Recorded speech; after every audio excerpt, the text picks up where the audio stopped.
ஞாயிற்றுக்கிழமை கிறிஸ்தவ சபையிலையும், வெள்ளிக்கிழமை பள்ளிவாசலுடைய ஜும்மாக்கள்லையும் அங்க ஆயர்களும் இங்க இமாம்களும் என்ன சொல்றாங்க அப்படின்னா, திமுக தான் ஓட்டு போடணும். இங்க ஏன் ஆடு வெட்டுறன்னு அவங்க கேட்கறது இல்ல, நீ ஏன் கோயில்ல தீபம் ஏத்துறன்னு இவங்க கேட்கறது இல்ல. இவங்க நிகழ்வுகள் அவங்க கலந்துக்கிறாங்க, அவங்க நிகழ்வுல இவங்க கலந்துக்கிறாங்க. அப்ப திருப்பரங்குன்றம் அப்படின்றது மத நல்லிணக்கத்தினுடைய அடையாளமாகத்தான் நூற்றாண்டுகளாக இருக்குது. இப்ப என்ன ஆகுது அப்படின்னா, இந்த திமுக அரசு தான் இதுக்கு விதை போட்டு இருக்கக்கூடிய மீடியா லாபிஸா இருக்கட்டும், இது எல்லாமே இந்த ப்ரோ டிஎம்கே. ஏன்னா திமுக இதை விரும்புது. பிஜேபியை தமிழ்நாட்டில் வளர்த்து விடக்கூடிய கச்சிதமான வேலையை திமுக செய்யுது.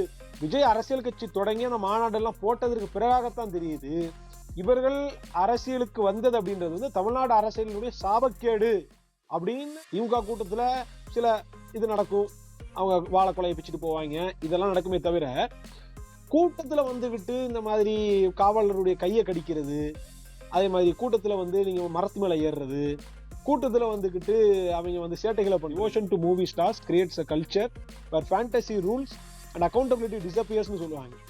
இங்க என்னன்னா வெறுமனே திரைக்கவர்ச்சி இருக்கு. தாவேகாவோட தலைவர் நடிகர் விஜய்னு நான் என்னைக்குமே சொல்றது இல்ல, சொல்ல போறது இல்ல. அவர் நிறுவனர், தலைவர்லாம் இல்ல. அவர் அந்த கட்சியை நடத்தக்கூடிய ஒரு நிறுவனர். மாற்றம்ன்றது ஓவர் நைட்ல வர்றது இல்ல, அது சினிமால சாத்தியமாகலாம். சினிமாவினுடைய ஓப்பனிங் ஷாட்ல சாமானியன் ஆகி இன்டர்வல் பிளாக்ல ஓரளவுக்கு வளர்ந்து கிளைமேக்ஸ்ல பெரிய உச்சத்தை தொடுறதெல்லாம் அடையே அது 2 மணி நேரம் படம். சிவாஜி படத்துல இப்படி கையெழுத்து போட்ட முடியும், இந்த பக்கம் செம்மண்ணா இருக்குது, தார் ரோடா இப்படி போகல அனிமேஷன்ல, அந்த மாதிரி எல்லாம் மாற்றம் வர. வட்டி கூடாது, சூது கூடாது, லாட்டரி சீட்டு, மற்ற எந்த எனி கைண்ட் ஆஃப் கேம்பிளிங்ஸ் கூடாது, மது கூடாது, இப்படி எல்லாம் சொல்லக்கூடிய இஸ்லாம், அதை வலியுறுத்தி சொல்லக்கூடிய இஸ்லாம், அதை பின்பற்றக்கூடிய முஸ்லிம்கள் என்ன பண்றாங்க அப்படின்னா ஓட்டுக்கு காசு வாங்குறாங்க. வணக்கம். சிந்திக்க துணிக. ஆரிய ஆதிக்கத்தை எதிர்க்கிறதுக்கு தமிழ் தேசியம்தான் தீர்வு, தமிழ் தேசிய அரசியல் பயணம்தான் அதுக்கு உதவும் அப்படின்ற அரசியல் புரிதல் இன்னைக்கு பெரும்பான்மையான தமிழ் இளைஞர்கள்கிட்ட வந்திருக்கிறத பார்க்க முடியுது. அதுலயும் குறிப்பா இஸ்லாமிய மார்க்கத்தை ஏற்றுக்கிட்டு அதன் வழியில நடக்கக்கூடிய தமிழ் இளைஞர்கள் தமிழ் தேசிய அரசியல்ல தங்களோட பங்களிப்பை செஞ்சுட்டு இருக்காங்க. அப்படி ஒரு இஸ்லாமிய மார்க்கத்தை ஏத்துக்கிட்ட தமிழ் தேசியரான அபூபக்கர் சித்திக், நாம் தமிழர் கட்சியோட மாநில மாணவர் பாசறை ஒருங்கிணைப்பாளர், அவர்கிட்ட தான் இன்னைக்கு பேச போறோம். வணக்கம் தம்பி. அபூபக்கர் சித்திக் யாரு, கொஞ்சம் சுருக்கமா எங்களுக்காக சொல்லுங்க. இன்னைக்கு பாக்குற அபூபக்கர் சித்திக் முற்றிலுமான ஒரு வேறான ஒரு நபர். ஒரு 10 வருஷத்துக்கு முன்னாடி என்னுடைய வாழ்க்கையை எடுத்து பார்த்துட்டோம்னா அது முற்றிலும் வேறுபட்ட ஒரு ஒரு நபராகத்தான் நான் இருந்திருப்பேன். அது என் கூட பழகின நண்பர்கள், எங்க வீட்டுக்காரங்க, சொந்தக்காரங்க, குடும்பத்துல இருக்கிறவங்க, எங்க தெருவாசிகள், எங்க ஊர் மக்களுக்கு அந்த வேறுபாடு நல்லாவே தெரியும். ஏன்னா இப்போ சின்ன வயசுல இருந்தே நமக்கு எல்லாரையும் போல ஒரு விளையாட்டு புத்தியில படிப்பின் மீது பெரிதா ஆர்வம் கிடையாது. எப்ப பார்த்தாலும் நல்லா விளையாடுவேன், கால்பந்து நல்லா விளையாடுவேன், இறகுப்பந்து நல்லா விளையாடுவேன், இறகுப்பந்துல மாநில அளவுல எல்லாம் விளையாடி வென்றது.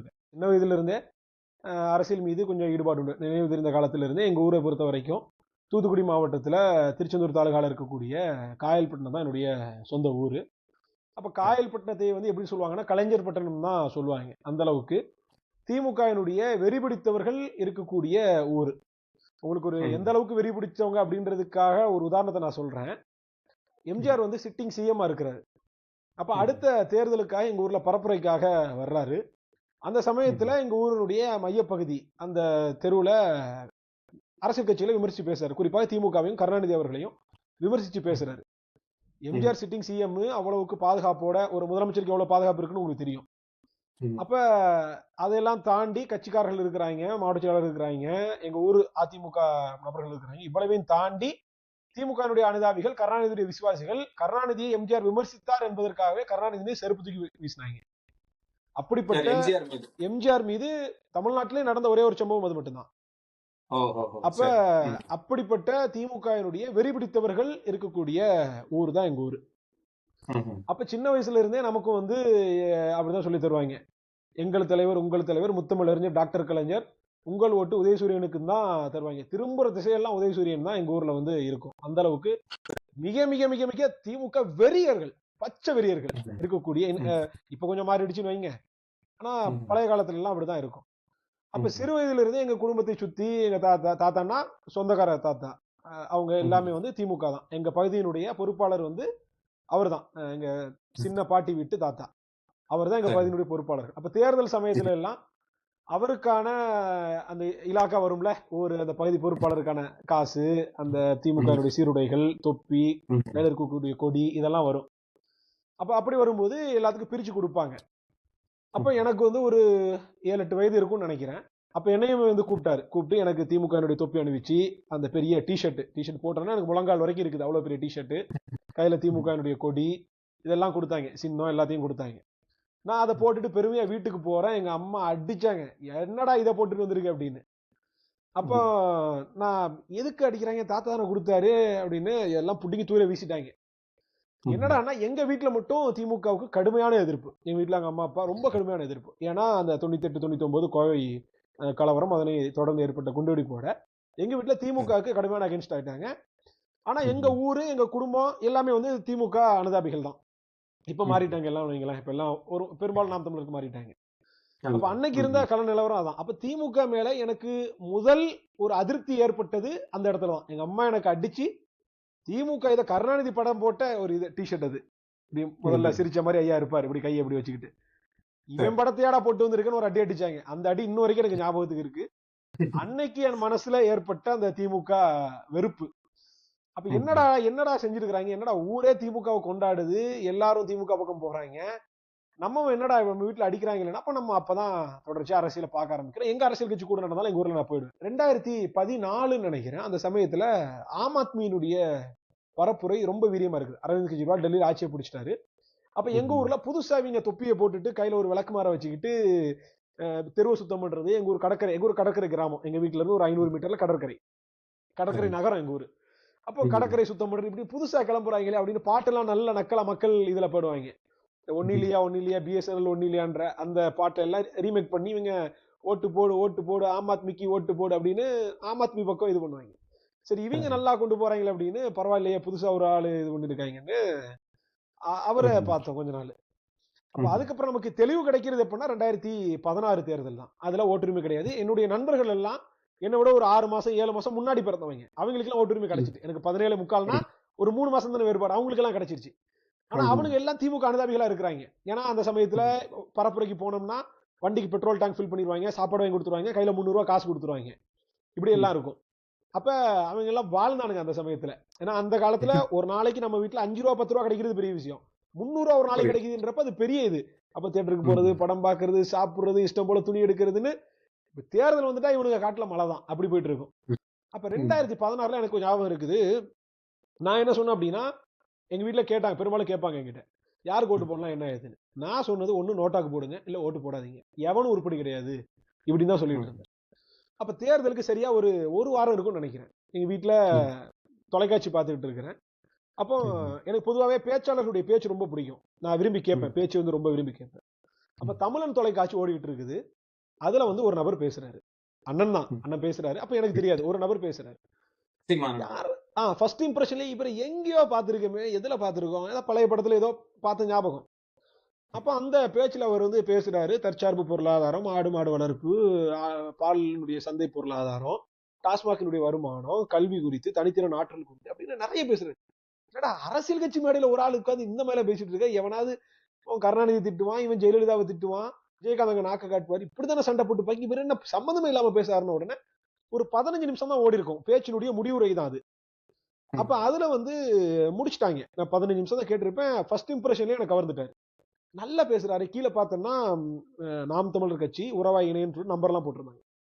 அப்ப அந்த காலகட்டத்தில் என்கிட்ட ஒரு சின்ன ஸ்மார்ட் போன் இருந்துச்சு, ஒரு சாம்சங் கேலக்சி சம்திங் ஏதோ ஒன்று, ஜிஞ்சர் பிரெட் அந்த காலத்துல உள்ள போனு.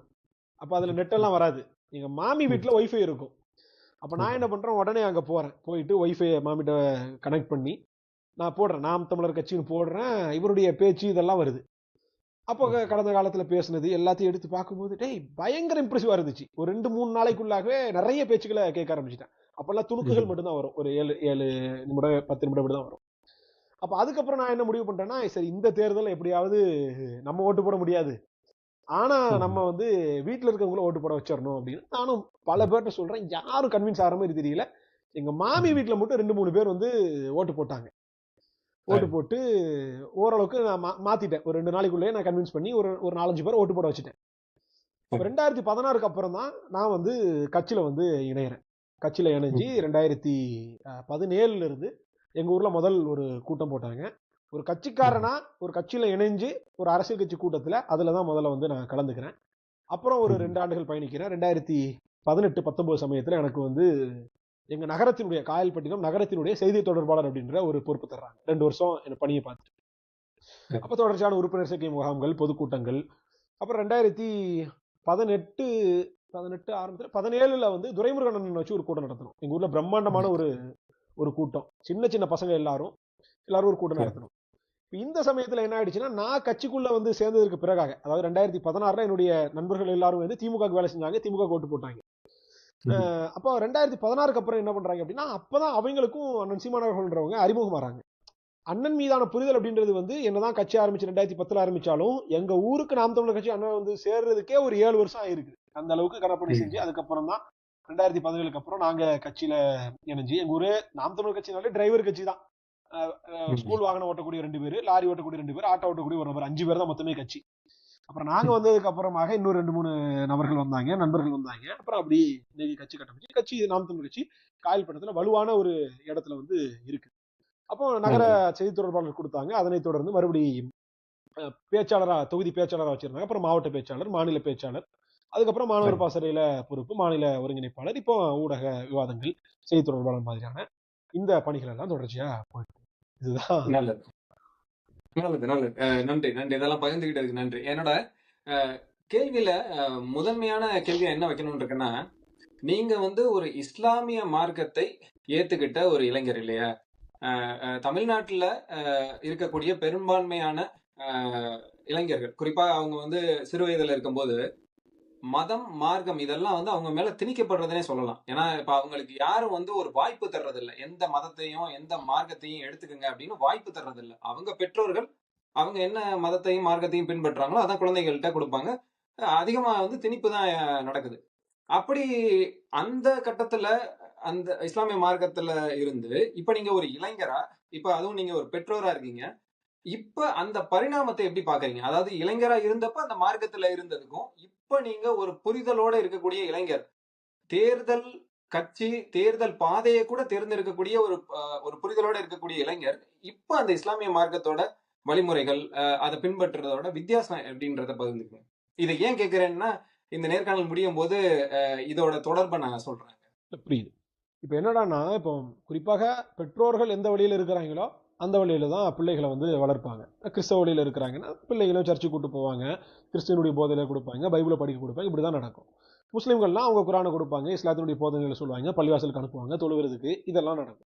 மற்ற சமயத்தை சார்ந்தவர்கள், சைவ சமயத்தை சார்ந்தவங்கன்னா அவங்க மற்ற இதை கொடுப்பாங்க. நாத்திகர்கள்னா அவங்க கடவுள்லாம் இல்லை, கடவுளை கற்பித்தவனாவது இதுன்னு சொல்லிக் கொடுப்பாங்க. இப்படி அப்ப பெற்றோர்கள் எந்த வழிகாட்டுதல் படி குழந்தைகள் வழி நடத்துறாங்களோ அந்த மாதிரி தான் வழி நடத்துவாங்க. அதுக்கு நானும் வந்து விதிவிலக்கு இல்லை. இன்னும் சொல்ல போனா எங்க ஊர் பெரும்பாலுமே வந்து இஸ்லாமியர்களை பெரும்பான்மையாக கொண்ட ஒரு ஊர். மற்ற சமுதாயத்து மக்கள் இருக்கிறாங்க, ஆனா இஸ்லாமியர்கள் தான் அடர்த்தியா இருக்கக்கூடிய ஒரு ஊர். அப்ப அந்த ஊர்ல நம்ம பிறந்து ஒரு முஸ்லீம் குடும்பத்துல நம்ம வளரும் போது இஸ்லாத்தை வந்து நமக்கு அடிப்படையில இருந்து வந்து கற்பிக்கிறாங்க. அப்ப அந்த சமயத்துல எப்படி இருக்கிறோங்கன்னா, நம்ம வந்து சிந்திச்சு பார்த்து இதை வந்து இது பண்ணா அப்படி எதுவும் கிடையாது. ஏன்னா சின்ன வயசுல அதுக்கெல்லாம் வாய்ப்பு இல்லைல்ல. அப்போ சொல்லித்தராங்க அப்படின்னு கேட்டு நம்ம வந்து கத்துக்கிட்டது தான் இஸ்லாம். அப்ப நாளடைவுல நம்ம வந்து பார்க்கும்போது, நான் உங்களுக்கு நல்லா சொல்றேன், எனக்கெல்லாம் வந்து ஒரு 18-19 வயது வரைக்குமே நாட்டுல சாதி அப்படின்றது ஒண்ணு இருக்குது, உயர்ந்தவன் தாழ்ந்தவன்ற அந்த வேறுபாடு இருக்குது, தொட்டா தீட்டு பார்த்தா தீட்டுன்ற இந்த வேறுபாடு இருக்குது அப்படின்றதெல்லாம் எதுவுமே எனக்கு தெரியாது. ஏன்னா நான் அந்த மாதிரியான ஒரு பின்புலத்துக்கு வந்தவனே இல்லை. என்னுடைய ஊர் வந்து முஸ்லிம் ஊரா இருந்தாலும் சரி, நான் பழகிய நண்பர்கள் வந்து முஸ்லிம்களை கடந்து மாற்று மத சகோதரர்கள், கிறிஸ்தவ நண்பர்கள் எனக்கு நிறைய பேர் இருக்கிறாங்க. ஏன்னா இந்த பக்கம் புறநகர் முழுமைக்கும் மீனவ உறவுகள் இருக்கிறாங்க, அவங்க கிறிஸ்தவ உறவுகள். அந்த பக்கம் எடுத்து பார்த்துட்டோம்னு சொன்னா அவங்க மரபுப்படி இங்க இருக்கக்கூடிய இந்து உறவுகள். அப்போ அவங்க பல சமூகத்தை சார்ந்தவர்கள் இருக்கிறாங்க. இப்படி எல்லாருமே வந்து ஒன்றாக இணைந்தா நாங்க பழகம். ஒன்னா விளையாடுறதா இருக்கட்டும், பட்டம் விடுறதா இருக்கட்டும், இப்படி எந்த விளையாட்டு என்னவா இருந்தாலும் சரி நாங்க வந்து ஒன்றாதான். ஆனா ஒரு கட்டத்துக்கு மேல வரும்போதுதான் எனக்கு இந்த சாதி அப்படின்றதெல்லாம் அறிமுகமாகுது. அரசியலுக்கு வந்ததுக்கு பிறகு தான் அறிமுகமாகுது. அப்ப என்ன ஆகுதுன்னா, ஒரு கட்டத்துக்கு மேல நம்ம இதை வந்து சிந்திக்கிறோம். சாதி, உயர்ந்தவன் தாழ்ந்தவன், வெள்ளையன் கருப்பன் இப்படி ராசிசம் நோ காஸ்ட் ஹைரார்கி அப்படின்னு இப்படிலாம் இருக்கிறத பார்க்கும்போது அப்போ நம்ம வந்து மறுபடியும் சிந்திக்கிறோம். இப்போ இஸ்லாத்தை வந்து நம்ம திரும்ப படிக்கிறோம் புத்தகங்கள்ல, மற்ற டொமைன்ல நம்ம படிக்கும்போது இஸ்லாம் வந்து இது 1400 வருஷத்துக்கு முன்பாகவே இந்த உயர்ந்தவன் தாழ்ந்தவன் இந்த வேறுபாடுகளை வந்து உடைச்சிருக்குது, ஏழை பணக்காரன் அப்படின்ற இந்த இதை வந்து உடைச்சிருக்குது அப்படின்றதெல்லாம் நம்ம வந்து படிக்கிறோம். இதுல நபிகளுடைய இறுதி உரை, அவங்க வந்து மரணிக்கிறதுக்கு முன்பாக ஆற்றிய இறுதி உரை, அந்த இறுதி உரையில வந்து சொன்னது இது ரொம்ப முக்கியமான பகுதி. அதாவது ஒரு அரபி பேசக்கூடிய ஒருத்தன் ஒரு அஜமியை விட, அஜமினா அரபி பேசாத நபர்கள், உயர்ந்தவன் கிடையாது. நீ அரபி பேசுறன்றதுனாலயே நீ உயர்ந்தவன் கிடையாது அப்படின்னு வந்து சொல்றாங்க. அப்ப மொழி வெட்டுமே அங்க உடைக்கிறாங்க. இப்ப நம்ம மொழி உரிமை பேசுறோம். மொழி உரிமை பேசுவது வேறு, மொழியினுடைய மேலாதிக்கம் பேசுவது வேறு. அதுக்கு முன்னாடி வரைக்கும் என்ன சொல்லிட்டு இருந்தாங்கன்னா, அரபி மொழி தெரியாதவர்கள் காட்டுமிராண்டிகள் அப்படின்னு தான் சொல்லிட்டு இருந்தாங்க. அப்ப 1400 வருஷத்துக்கு முன்பாக இதை உடைக்கிறாங்க. அப்ப நம்ம அதை இங்க பொருத்தி பார்க்கிறோம். அப்ப தமிழ்ல நம்ம மூதார்கள் என்ன சொல்றாங்க, யாதும் ஊரே யாவரும் கேளீர். அப்போ கருத்துக்கள் உடன்படக்கூடிய காட்சிகளை பார்க்கிறோம். அப்போ இது ஒரு பக்கம். அப்ப அதுல இன்னொன்னு சொல்றாங்க, உயர்ந்தவன் தாழ்ந்தவன் எதுவும் கிடையாது, பணத்தினால நீ வந்து மேம்பட்டவன் கிடையாது, உன்னுடைய செயல்கள்னால மட்டும்தான் நீ வந்து மேம்பட்டவன், பிறப்புனால நீ வந்து மேம்பட்டவன் கிடையாது, இப்படின்லாம் வந்து சொல்றாங்க. சமத்துவம் தான் இஸ்லாத்தை பொறுத்த வரைக்கும் அடிப்படையான ஒன்று. இந்த நம்ம மண்ணினுடைய மக்கள் இஸ்லாத்தை விரும்பி ஏற்றுறதுக்கு காரணமே இங்க இருக்கக்கூடிய சாதி இழிவுகள் தான். இங்க இருக்கக்கூடிய மக்களுக்கு குறிப்பாக என்ன ஒரு புரிதல் இருந்துச்சு அப்படின்னா, முஸ்லிம்னாலே அவன் வந்து வடநாட்டுக்காரன், உருது பேசக்கூடியவன் அப்படின்ற புரிதல் வந்து இருந்துச்சு. ஆனா என்னடான்னா, இங்க தமிழ் பேசக்கூடிய இஸ்லாமியர்கள், அதாவது தமிழர்கள் இஸ்லாத்திய சமயத்தை ஏற்றவர்கள். இப்ப இன்னைக்கு நம்ம கண் முன்னாடி பாக்குறோம், ஏஆர் ரஹ்மான் இஸ்லாத்தை ஏற்றிருக்கிறாரு, யுவன் சங்கர் ராஜா இஸ்லாத்தை ஏற்றிருக்கிறாரு, அதே மாதிரி பெரியார் தாசன் இஸ்லாத்தை ஏற்றாரு. இப்படி பாப்புலர் ஃபிகர்ஸ் நிறைய பேர் இஸ்லாத்தை ஏற்றாங்க. ஏன் ஏற்றாங்க? ஏஆர் ரஹ்மானுக்கு என்ன பண கஷ்டமா? ஏஆர் ரஹ்மான் யாராவது கழுத்துல கத்தி வச்சு யாராவது இஸ்லாத்தை ஏத்துக்கலாம்னு கொலை பண்ணிடுவோம் யாராவது சொன்னாங்களா? யுவன் சங்கர் ராஜாக்கு பண கஷ்டமா? பெரியார் தாசன் காலம் முழுமைக்கு நாத்திகத்தை போதிச்சவர், 40-50 வருஷமா அவரும் இஸ்லாத்தை ஏத்துக்கிட்டாரு. அப்போ ஒரு இறைத்தேடலுடைய வெளிப்பாடாக அவங்களுக்கு இதெல்லாம் கிடைக்குது. இங்க வந்து முஸ்லிம்களை வந்து குறிப்பாக உருதுக்காரங்க, உருது பேசுறவன் தான் முஸ்லீம் அப்படின்னு சொல்லிட்டு ஒரு கற்பனாவாதத்தை உண்டு பண்ணி வச்சிருந்தாங்க. ஆனா வந்து நான் கூட கல்லூரிக்காக சென்னைக்கு வந்திருந்தப்ப முதல் ஆண்டுக்கு நான் சேரும்போது முஸ்லீம்னு உடனே உருது தெரியுமா அப்படின்னு கேட்கறாங்க. உருதுக்கு எனக்கு என்னடா சம்பந்தம் இருக்குது, உருது எல்லாம் நீ முஸ்லிமான்ற அளவுக்கு நக்கலா கேட்கறாங்க. முஸ்லீமா இருந்தா உருது ஏன்டா தெரியணும், நான் தமிழ் முஸ்லீம்டா, எங்க ஊர் பக்கம் உருதுன்ற சாயலே கிடையாது. அது உருதுக்காரங்க வந்து மசூதின்னு சொல்லுவாங்க, பாபர் மசூதி எல்லாம் சொல்லும்போது மசூதின்னு சொல்லுவாங்க. ஆனா எங்க ஊர்ல மசூதின்னு சொன்னா யாருக்கும் தெரியாது, பள்ளிவாசல்னு சொன்னாதான் தெரியும். அது மாதிரி இங்க வந்து நமாஸ்ம் பாங்க, எங்க ஊர்ல தொழுகைன்னு சொல்லணும், தொழுகைன்னு சொன்னாதான் தெரியும். எங்க போறேன்னு கேட்டா நான் தொழுகை பண்ண போறேன்னு எங்க ஊர்ல. சென்னையில கேட்டா நமாஸ் பண்ண போறேன், நமாஸ் மசூதி எல்லாம் எங்க ஊர்ல வார்த்தை அறிமுகம் கிடையாது. சென்னைக்கு வந்ததுக்கு அப்புறம் தான் அப்படி ஒரு வார்த்தை இருக்குன்னு தெரியும். அப்ப நம்ம தமிழை தாய்மொழியாக கொண்டவர்கள், இந்த மண்ணினுடைய மைந்தர்கள் இஸ்லாத்தை வாழ்வியல் நெறியாக ஒரு இறை வணக்கத்திற்காக நாம வந்து ஏத்துக்கிட்டோம். நான் இன்னையும் பதிவு பண்றேன். என்னன்னா, நீங்க இதெல்லாம் கேட்டதுக்காக சொல்றேன். நான் இப்போ வாழ்வியல் சமயம் இஸ்லாமிய முஸ்லீமாக நம்ம இருந்தா கூட தமிழையும் முஸ்லிம்களையும் நீங்க பிரிச்சே பார்க்க முடியாது. இன்னொன்னு சொல்றாங்க, என்ன அப்படின்னா, முஸ்லிம்கள் வந்து தமிழ்ல பெயர் வைக்கிறது இல்லையே என்ற கேள்வியை வந்து வைக்கிறாங்க. இப்ப இஸ்லாத்தை பொறுத்த வரைக்கும் மொழி வந்து இங்க முக்கியமே கிடையாது. குரான் ஏன் அரபுல இறக்கப்பட்டுச்சு அப்படின்னா, நபிகள் அரபு நாட்டுல பிறந்தாங்க, அன்னைக்கு அந்த மக்களுக்கு போதிக்க வேண்டிய மொழியாக அரபு மொழி இருந்துச்சு, அந்த மக்களுக்கு அரபி மட்டும்தான் தெரியும், அதனால வந்து அரபுல இறக்கப்பட்டுச்சு. இன்கேஸ் வேற ஏதாவது தமிழ்நாட்டுல பிறகு தமிழ்ல இறக்கப்பட்டிருக்கும், இல்ல வேற ஏதாவது ஒரு நாட்டுல பிறந்தா அந்த மண்ணுக்கு ஏற்ற மாதிரி அந்த மொழியில இறக்கப்பட்டிருக்கும், அவ்வளவுதானே ஒழிய குரானினுடைய மூலம் அரபில இருக்குதே ஒழிய மற்றபடி அரபி மொழிக்கென்று தனிச்சிறப்பு எதுவும் கிடையாது. குரான் சிறப்பானது இஸ்லாத்தை பொறுத்த வரைக்கும், மொழிக்கு சிறப்பு கிடையாது. அப்ப என்ன அப்படின்னா, இஸ்லாம் வந்து அந்தந்த மொழியில பேர் வைக்கிறதுக்கான எல்லா வாய்ப்புகளையும் வழங்கி இருக்குது, அதுல எந்த தடையும் இல்லை. இன்னும் சொல்ல போனா இந்தோனேசியாவை சேர்ந்த முஸ்லிம்கள், ரஷ்யாவை சேர்ந்த முஸ்லிம்கள், சைனாவை சேர்ந்த முஸ்லிம்கள், கொரியாவை சேர்ந்த முஸ்லிம்கள், இங்கிலாந்தை சேர்ந்த முஸ்லிம்கள்லாம் அந்தந்த தாய்மொழியில வச்சுக்கிறாங்க. அதே மாதிரி இங்கேயும் வந்து குறிப்பிட்ட அளவுல வச்சுக்கிறாங்க, பெரிய அளவுக்கு இல்ல. ஏன்னா இங்க அந்த மொழியோட தொடர்ந்தா அதோட பேரை கேட்டு நிப்பாட்ட மாட்டான். இப்ப நான் அபூபக்கர்னு என் பேரை சொல்றேன்னு வைங்களேன், அபூபக்கர்னு கேட்டு நிப்பாட்டிடுவான். நான் குமாரனோ வேற எதுவும் கேட்டேன் சாதிக்கு போவான். அப்ப நான் எந்த இருவுல இருந்து நான் நீங்கிறதுக்காக இங்க வந்தனோ, நீ மறுபடியும் அங்கேயே என்ன பிடிச்சி இழுப்ப. அப்ப அதுக்காக அந்த காலகட்டத்தில் என்ன பண்ணாங்க அப்படின்னா, அவங்க வந்து நான் பேரையும் இப்படியே வச்சுக்கிறேன், நீ பேரனா நீ திரும்ப அப்படி கேட்கிற அப்படின்னு சொல்லிட்டு வச்சாங்க. இதையும் தாண்டி தமிழ் மீது இருந்த பற்றுனால பல இஸ்லாமியர்கள் தங்களுடைய பிள்ளைகளுக்கு தங்களுக்கு எல்லாமே வந்து தமிழ்ல பேர் வச்சிருக்கிறாங்க. ம், வள்ளல் சீதக்காதின்னு பேர் இருக்குது. ம், மனைவி முஸ்தபா தன்னுடைய பையனுக்கு வந்து தியாகச்செம்மல்னு பேர் வச்சாரு. இப்படி எத்தனையோ பேர்கள் இருக்கு. என் குடும்பத்திலேயே சொல்லலாம், எங்க ஊர்லயே சொல்லலாம். பிரபுன்னு இருக்குது, ம், மன்னர்னு இருக்குது, முத்துவாப்பான்னு பேர் வச்சிருக்கிறாங்க. என்னுடைய ம், சித்தி பேர் வந்து முத்து, என்னுடைய ம், பெரியப்பா பேர் வந்து தம்பி.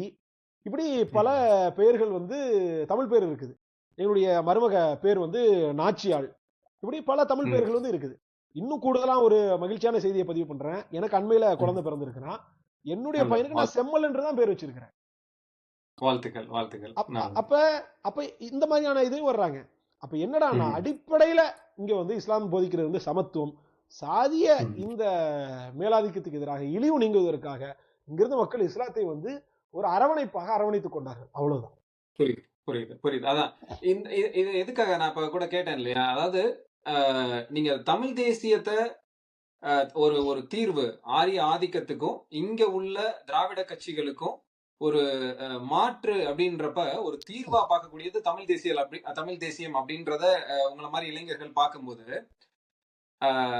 அதே காலகட்டத்துல இந்த இஸ்லாம் மார்க்கத்துல இருக்கக்கூடிய புரிதல் உங்களுக்கு எப்படி வேறுபட்டு இருக்கு அப்படின்றதுதான் அந்த கேள்வியை வச்சேன். சொன்னதுல இருந்து பார்க்கும்போது நீங்க அரசியல் தெளிவு அடைஞ்ச பிறகுதான் சொல்லப்போனா உங்களோட மார்க்கத்தோட இன்னும் கூடுதல் புரிதலே வந்துச்சுன்னு சொல்லலாம் இல்லையா? நீங்க வந்து ஒரு 18, 19 வயசு வரைக்கும் மார்க்கத்தை பார்த்ததும் இந்த அரசியல் பார்வை அரசியல் தெளிவு கிடைச்ச பிறகு அந்த மார்க்கத்தை போய் திருப்பி பார்க்கும் போதுதான் உங்களுக்கு இன்னும் கூடுதலா மார்க்கத்தோட தெளிவே வந்திருக்கு அப்படின்றதுதான் புரியுது. ஆமா, தேடி படிக்கிறோம். இந்த சமூகத்துல இருக்கிற ஏற்றத்தாழ்வுக்கு இஸ்லாம் என்ன தீர்வு சொல்லுன்றதை தேடி படிக்கிறோம். நல்லது, நல்லது. அடுத்த கேள்வி, இப்ப நீங்க ஆரம்பத்திலே சொன்ன மாதிரி உங்களோட ஊர்ல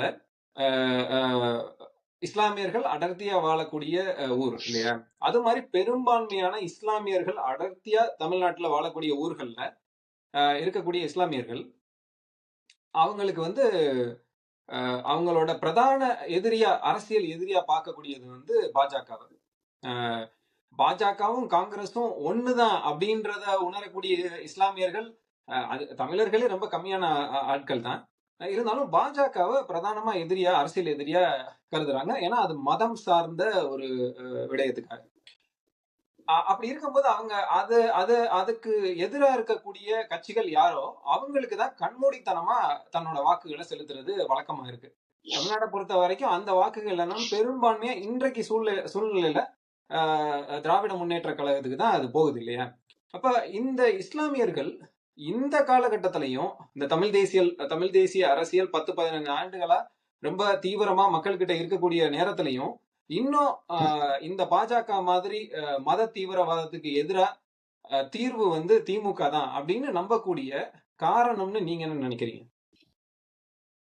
இல்ல, இப்ப திமுகவை பொறுத்த வரைக்கும் அதனுடைய வாக்கு வங்கி அப்படின்றது இஸ்லாமிய கிறிஸ்தவர்களுடைய வாக்கு வங்கி தான். இது இஸ்லாமியர்களுக்கு மட்டும் இல்ல, கிறிஸ்தவர்களுக்கும் இது வந்து பொருந்தும். ஏன்னா இவங்களுடைய வாக்கு வங்கின்றது வந்து கணிசமான வாக்கு வங்கி, கிட்டத்தட்ட ஒரு 14% வாக்கு வங்கி, 2 பேரும் சேர்த்து 6-8 வருவாங்க, இல்ல 7-7 சரிசமமா வருவாங்க கிட்டத்தட்ட. ஆனா 14% 2 பேருக்கும் சேர்த்து. இந்த 14%த்துல எப்படி பார்த்தாலும் கிட்டத்தட்ட ஒரு 11-12% திமுகவுக்கு தான் இந்த வாக்குகள் வந்து போகுது. இப்ப இதற்கு முன்பாகவாவது ஒரு ஆல்டர்னேட் இருந்துச்சு தமிழ்நாட்டுக்கு வந்து. எப்படின்னா, இப்போ திமுக இல்லைன்னா அதிமுகவுக்கு போடலாம் அப்படின்ற மாதிரியான ஒரு வாய்ப்பு இருந்துச்சு. இப்ப அதிமுக ஜெயலலிதாவினுடைய மறைவிற்கு பிறகாக பிஜேபியினுடைய தயவுல தான் வண்டி ஓட்டின காட்சியை பாக்குறோம். இன்னைக்குமே வந்து பிஜேபி கூட்டணியில தான் இருக்கிறாங்க. அப்ப 19 தேர்தலா இருக்கட்டும், அதே மாதிரி 21 தேர்தலா இருக்கட்டும், 24 தேர்தலா இருக்கட்டும், இவங்களுக்கு எல்லாம் வந்து பெரிய ஆப்ஷன் வந்து இல்ல அந்த சமயத்துல. இப்ப நாம் தமிழர் கட்சி வந்து எப்படி பாக்குறாங்க அப்படின்னா, ஒரு சின்ன பெர்சன்டேஜ்ல ஒரு அளவிலான ஒரு மக்கள் தான் வந்து நாம் தமிழர் கட்சிக்கு வந்து வாக்களிக்கக்கூடிய மனநிலையில இருக்கிறாங்க. இதற்கு இன்னொரு முக்கிய காரணம், ஏன் பெரிய அளவுக்கு நாம் தமிழர் கட்சிக்கு இந்த வாக்கு மாற மாட்டேங்குது? ஏன்னா இப்ப நாம் தமிழர் கட்சி பிஜேபி எதிர்க்குது, பிஜேபி கொண்டு வரக்கூடிய அத்தனை சட்டத்திட்டங்களையும் நாம எதிர்க்கிறோம், மூர்க்கமா சண்டை செய்யறோம், எல்லாமே பண்றோம். திமுக வந்து போலி நாடகம் தான் ஆடுது. அதை வரிசையா நம்ம வந்து பட்டியலிடலாம், அதை நான் சொல்றேன். ஆனா நாம் தமிழர் கட்சிக்கு ஏன் ஓட்டு போட மாட்டாங்க அப்படின்னா, அவங்களுக்கு பின்னாடி இருக்கக்கூடியது பயம், அச்சம், இது மட்டும்தான். இஸ்லாமியர்களுடைய இந்த பயத்தை பிஜேபி வந்துரும்ன்ற இந்த பயத்தை அடிப்படையாக மூலதனமாக வச்சு மட்டும்தான் திமுக என்ன செய்யுது அப்படின்னா அவருடைய வாக்குகளை வந்து தங்கள் பக்கம் இருக்குது. இன்னும் சொல்ல போனா இது ஒரு டைவர்ஷன், ஒரு மடைமாற்றக்கூடிய வேலையை வந்து திமுக தெளிவாக 2019 தேர்தல்ல என்ன சொன்னாங்க, ஏற்கனவே மோடி வந்துட்டாரு, மீண்டும் மோடி வந்துட்டேன்னா ஒண்ணும் செய்ய முடியாது, பாதிப்பு அப்படின்னு 19 ஓட்ட வாங்கினாங்க. 21 அதிமுக கூட்டணி, அதிமுக ஓட்டு போட போறீங்களா, எங்களுக்கு ஓட்டு போட போறீங்களா, திமுக போனா பிஜேபி வந்துருந்தாங்க.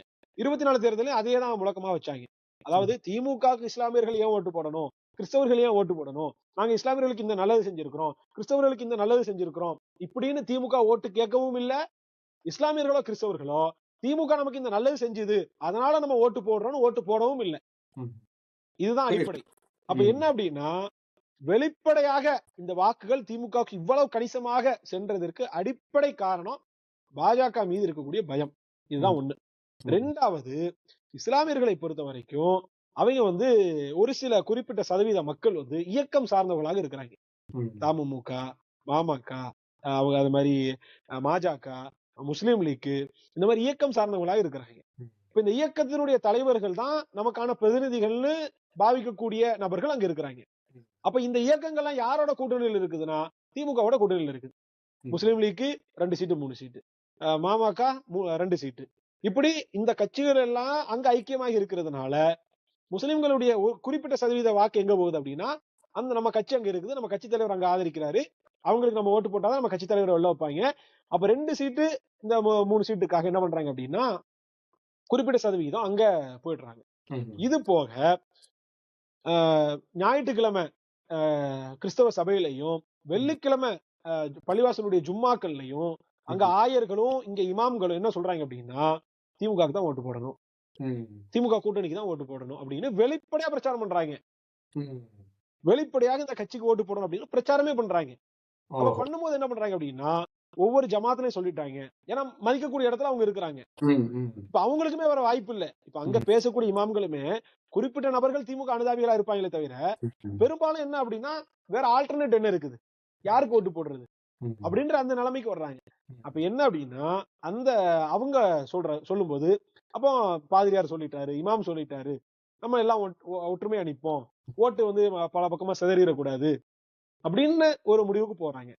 அப்போ வந்து இந்த இயக்கங்களுடைய ஆதரவு, அதே மாதிரி பிஜேபி மீதான பயம், இந்த பள்ளிவாசல்ல இமாம்களும் அதே மாதிரி ஆயர்களும் போதிக்கக்கூடிய இந்த போதனை, இது போக குறிப்பிட்ட இஸ்லாமியர்களுக்கு காசு கொடுக்கிறது, மற்றபடி என்ன இலவசங்கள் கொடுக்கிறது, இதெல்லாம் வச்சு பார்க்கும்போது ஒட்டுமொத்தமாக இந்த காரணங்கள்லாம் வந்து திமுகவினுடைய கூட்டணிக்கு பெரிய ஒரு வாக்கு சதவீதமாக இது வந்து மாறுது, ஒட்டுமொத்தமாக கன்சாலிடேட் ஆகுது. இதுதான் வந்து அடிப்படை. அப்ப திமுக வந்து எண்ணற்ற வாக்குறுதிகளை கொடுத்துச்சு, பிஜேபியோட சமரச போக்கை வந்து கையாண்டுச்சு, அதெல்லாம் வந்து நீங்க வந்து எப்படி பாக்குறீங்கன்னா அதுக்கெல்லாம் எந்த பதிலுமே இருக்காது உங்ககிட்ட. இப்பயுமே இந்த தேர்தல் சமயத்திலுமே இஸ்லாமிய சரி கைதியில நாங்க விடுவிப்போம் வாக்குறுதி கொடுத்தாங்க. அதே மாதிரி இஸ்லாமியருடைய இடஒதுக்கீட்டை 3% 5% உயர்த்துவோம்னு வாக்குறுதி கொடுத்தாங்க. இப்படி எண்ணற்ற வாக்குறுதியில வந்து கொடுத்தாங்க. அந்த வாக்குறுதி எதுவுமே வந்து நிறைவேற்றப்படல. அப்ப இது குறித்து கேள்வி கேட்பாங்கன்னா கேள்வியே கேட்க மாட்டாங்க. அதை விட அப்ப என்னடானா இடத்துல யாரு இருக்காங்கன்னா அதை போதிக்க வேண்டிய இடத்துல யாரு இருக்காங்கன்னா இயக்கத்துக்காரங்க தான் இருக்கான்.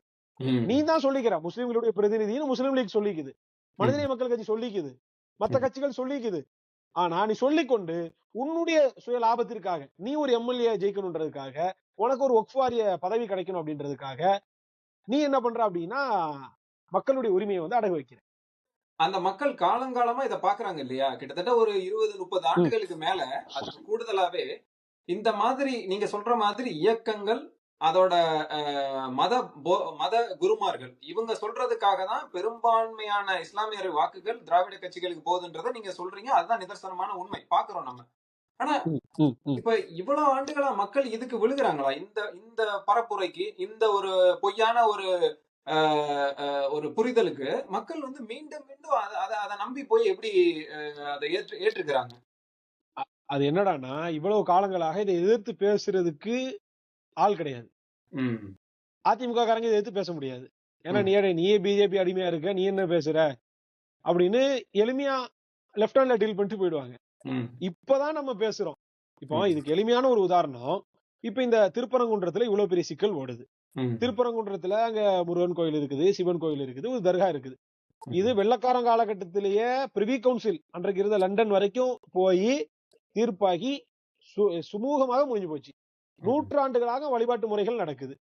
இங்க தர்கால வந்து இஸ்லாமியர்கள் கடா வெட்டுவாங்க, கந்தூரி கொடுப்பாங்க, அதுல மாற்று மத மக்கள் எல்லாம் வருவாங்க, ஒன்னா சமபந்தி விருந்து நடத்துறாங்க. மதுரை மண்ணின் மக்கள் சமய சார்பற்று அசைவம் சாப்பிடுவாங்க, சாப்பிடாதவங்களும் குறிப்பிட்ட அளவுல இருக்கிறாங்க. ஆனா பெரும்பாலும் மதுரைனாலே அசைவத்துக்கு தான் பிரபலம். அப்ப அங்க வந்து சாப்பிடுறது, கடா வெட்டுறது, கோழி வெட்டுறது, பிரியாணி ஆக்கி சாப்பிடுறது எல்லாம் வளமையில உள்ளது. இப்ப இது காலங்காலமா நூற்றாண்டுகளாக நடந்து வரக்கூடிய ஒரு பாரம்பரியமான ஒரு நிகழ்வு. இந்த ரெண்டு மக்கள் மத்தியில என்றைக்காவது பிரிவினையோ சச்சரவு வந்தது இல்ல. சிவில் டிஸ்பியூட் நடந்துச்சு, சிவில் வழக்கு நடந்துச்சு. இடம் யாருக்குன்றது ரெண்டு தரப்பும் ஏற்றுக்கொண்டு முடிவாயிட்டு. ரெண்டு பேரும் இவங்க அவங்க வழிபாட்டு முறையில குறுக்கிடுறது இல்ல, அவங்க இவங்க வழிபாட்டு முறையில குறுக்கிடுறது இல்ல. இங்க ஏன் ஆடு வெட்டுறன்னு அவங்க கேட்கறது இல்ல, நீ ஏன் கோயில்ல தீபம் ஏத்துறன்னு இவங்க கேட்கறது இல்ல.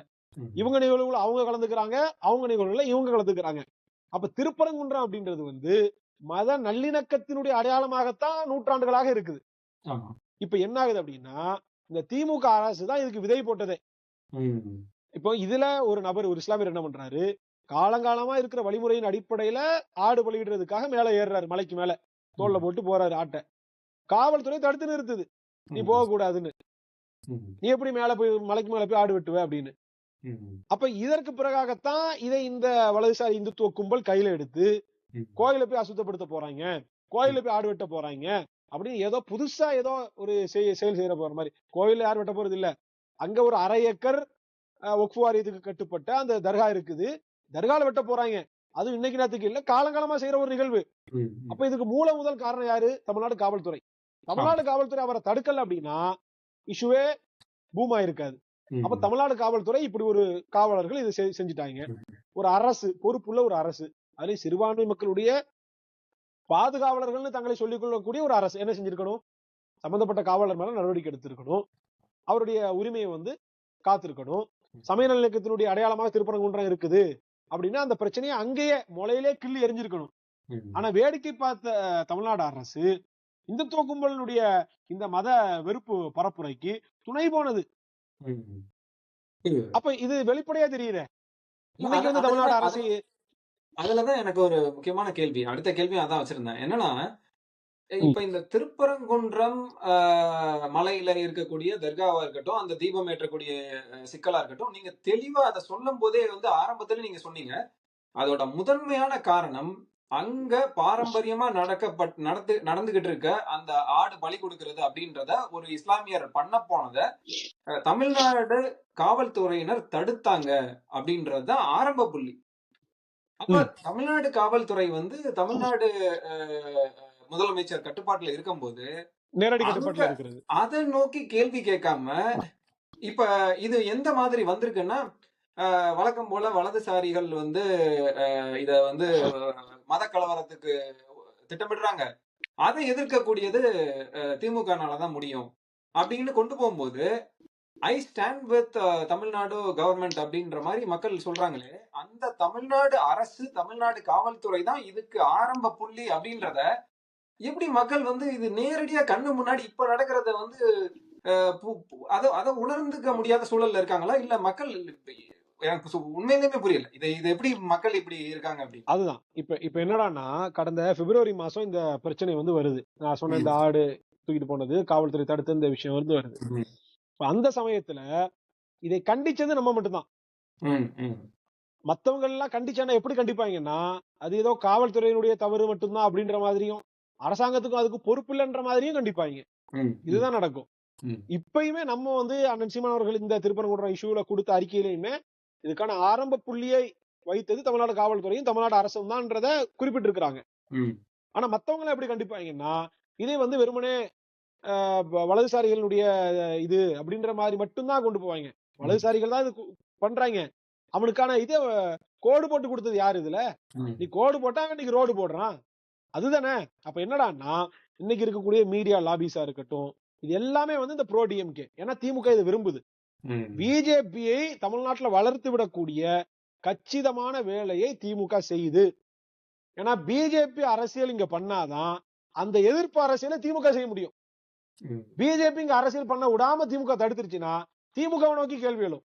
இப்ப நீங்க பாருங்க, நான் தான் சொல்றேன், அதுக்குதான் வரேன், அந்த பாயிண்ட் தான் வரேன். திருப்பரங்குன்றம் இஷ்யூ இவ்வளவுக்கு ஏற்படலன்னு வைங்களேன், முஸ்லிம் மக்கள் என்ன கேள்வி கேட்பாங்க? சிறைவாசிகளை விடுதலை செய்வோம்னு சொன்னி ஏன் விடுதலை செய்யல? இடஒதுக்கீட்டு 5% தர்றேன், நீ ஏன் இது வரைக்கும் உயர்த்தி கொடுக்கல? நீ வந்து விநாயகர் சதுர்த்தி நிகழ்வு பள்ளிவாசலுக்கு ஏன் திரை போட்டு மூடுற? இப்படி கேள்விகளை கேட்பாங்க திமுக அரசை நோக்கி. அப்ப இந்த கேள்விகள்ல இருந்து தன்னை தற்காத்துக் கொள்ளக்கூடிய விதமாக பிஜேபி பூச்சாட்டியை மறுபடியும் காட்டுது.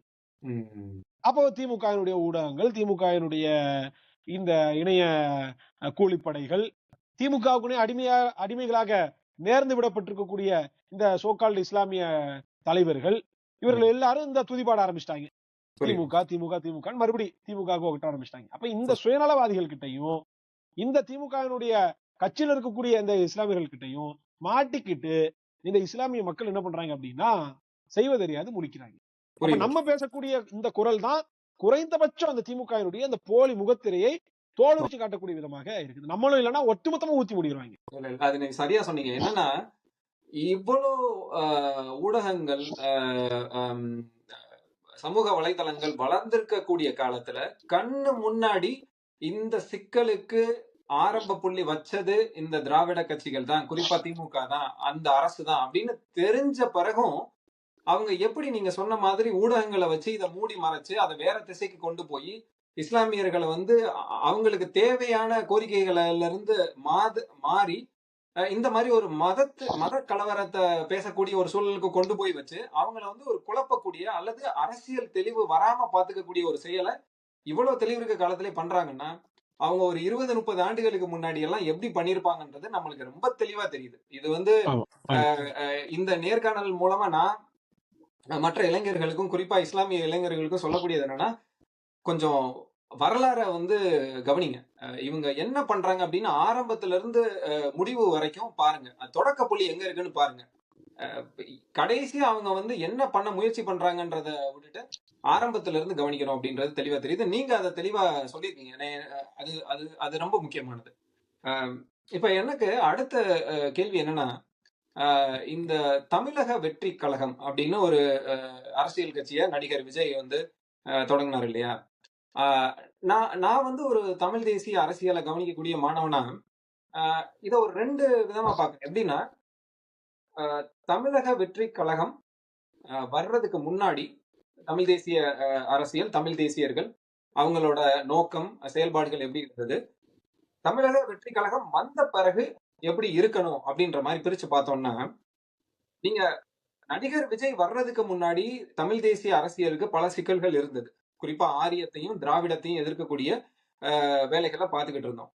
அப்ப இந்த இளைஞர்கள் வந்து, குறிப்பா என்னையும் இதுல சேர்த்துட்டு சொல்றேன், இளைஞர்கள் வந்து மாற்று வேணும் அப்படின்னு நினைச்சிட்டு மாற்று அரசியல்னா எது அப்படின்னு ஒரு தீவிரமான ஒரு தேடுதல், வாசிப்பு, இந்த இதுல எல்லாம் இருக்கும்போது தான் நம்மளுக்கு தமிழ் தேசிய பேரியக்கம், நாம் தமிழர் கட்சி, இந்த மாதிரி எல்லாம் நம்ம கவனிக்கிறோம்.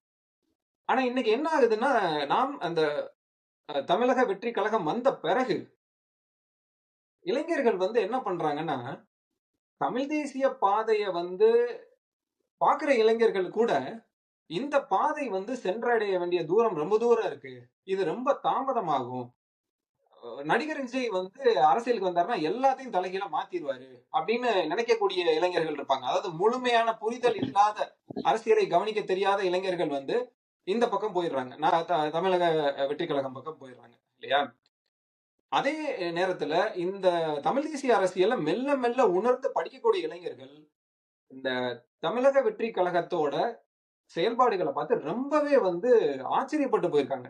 எப்படின்னா, தமிழ்நாட்டுல இப்படியும் இளைஞர்கள் இருக்காங்களான்ற அளவுக்கு அவங்களோட பரப்புரைகளை பாக்குறோம், அவங்களோட கட்சி பொதுக்கூட்டங்கள்ல பாக்குறோம், அங்க வரக்கூடிய இளைஞர்கள் பேசுறத பாக்குறோம். அப்படியெல்லாம் பார்க்கும்போது ரொம்ப ஆச்சரியமா இருக்கு.